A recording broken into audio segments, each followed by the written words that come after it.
နိုင်ကျမပေါ်ရင်းခင်ဗျာနိုင်ကျမပေါ်ရင်းဆွဲပါကိုကိုရောင်းနေဆွဲနိုင်ကျမပေါ်ရင်းတော့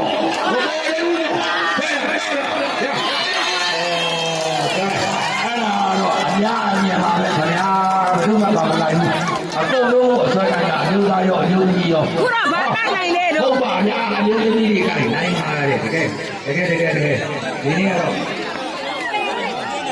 မရဘူးတော့အားကြောင့်သူတို့ကများလူတွေပွဲတွေတောင်းဆိုတာဟုတ်တယ်